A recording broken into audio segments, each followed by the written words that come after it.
ሰላም ውድ የጄ ፊልም ተከታታዮች፣ ዛሬ ይዤላችሁ የመጣሁት በቦሊውድ ታሪክ ውስጥ ለብዙዎች ዘንድ እጅግ የምትወደደውን በፈገግታዋ በደስተኝነቷና በዓይኖቿ የብዙዎችን ልብ የማረከችውን የካጆልን እውነተኛ የህይወት ታሪክ ነው።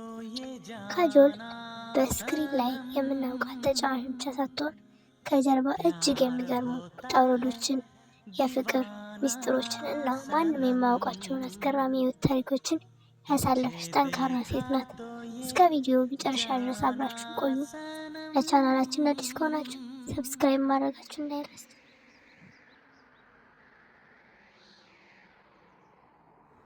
ካጆል ወደዚህ ምድር የመጣችው እጅግ ከታወቀ የፊልም ቤተሰብ ውስጥ ነበር። እናቷ ታዋቂዋ ተዋናይ ታኑጃ ስትሆን አባቷ ደግሞ የፊልም አዘጋጅ ሾሙ ሙከርጂ ነበሩ። ካጆል ገና በልጅነቷ ወላጆቿ በመፋታታቸው ምክንያት በአያቷ እጅ ነበር ያደገችው። ይህ ሁኔታ በልጅነቷ የራሱ የሆነ የብቸኝነት ስሜት ቢፈጥርባትም ይበልጥ ጠንካራና ገለልተኛ እንድትሆን አድርጓታል። ገና በ16 ዓመቷ በትምህርት ቤት እያለች ነበር የመጀመሪያ ፊልሟን የሰራችው። በሂደት ስራዋ የበዛ በመሆኑ ትምህርቷ ሙሉ በሙሉ አቋርጣ ወደ ፊልም ዓለም ለመግባት ተገደደች።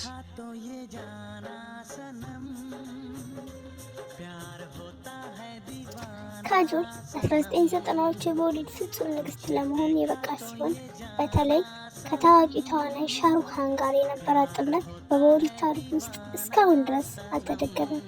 ህዝቡ ካጆልና ሻሩክን እውነተኛ ባልና ሚስት እስኪመስላቸው ድረስ ያመልኳቸው ነበር።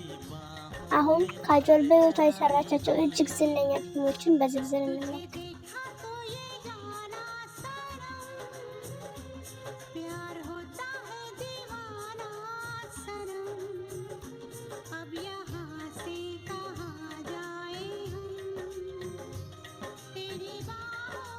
በመጀመሪያ ከሻሩክ ካን ጋር የሰራቻቸው ታላላቅ ፊልሞች ዝርዝር እንመልከት።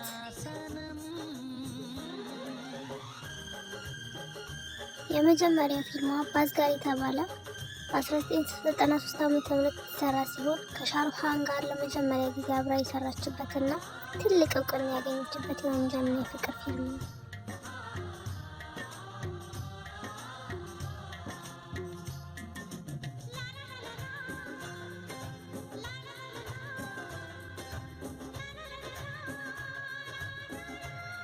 በሁለተኛ ደረጃ ካራን አርጁን የተባለው ፊልም በ1995 ዓ.ም የተሰራ ሲሆን ከሻሩክ እና ከሳልማን ካን ጋር በአንድነት የሰራችበት ታዋቂ የበቀል ታሪክ ፊልም ነው።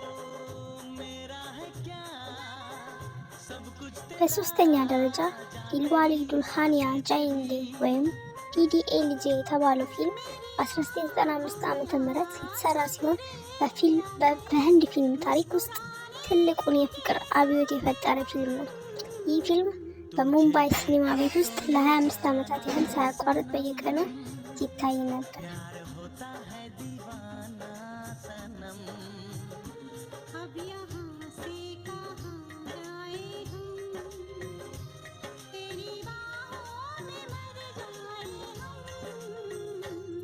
በአራተኛ ደረጃ ኩች ኩች ሆታ ሄ የተባለው ፊልም በ1998 ዓ.ም የተሰራ ሲሆን ለብዙዎች እጅግ ተወዳጅ የሆነው የአንጀሊና የራሁልን የኮሌጅ ፍቅር ታሪክ የሚያሳይ ፍጹም የማይረሳ ፊልም ነው።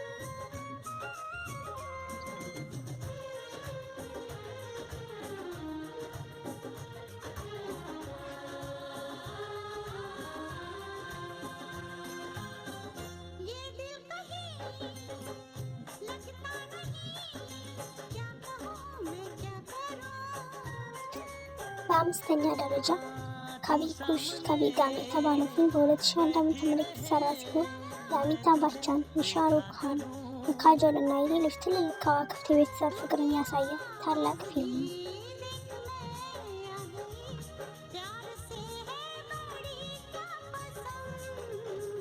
በስድስተኛ ደረጃ ማይ ኔም ኢዝ ሃር የተባለውን ፊልም በ2010 ዓ.ም የተሰራ ሲሆን በጣም ትልቅና ልብ የሚነካ ታሪክ ያለው ካጆል እና ሻሩክ በድጋሚ ተገናኝተው የሰሩት ድንቅ ፊልም ነው።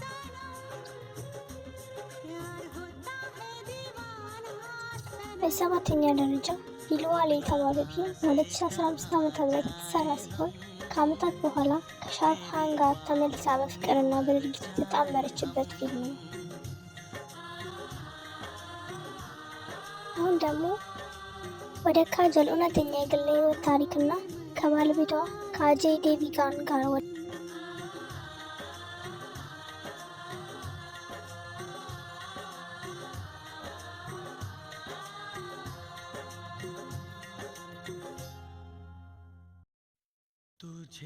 ካጀል ፍጹም ተጫዋች፣ ተናጋሪና ተሳላቂ ስትሆን ባለቤቷ አጄይ ዴቪጋን ደግሞ ፍጹም ዝምተኛ፣ ኮስታራና ብቻውን መሆን የሚወድ ሰው ነው።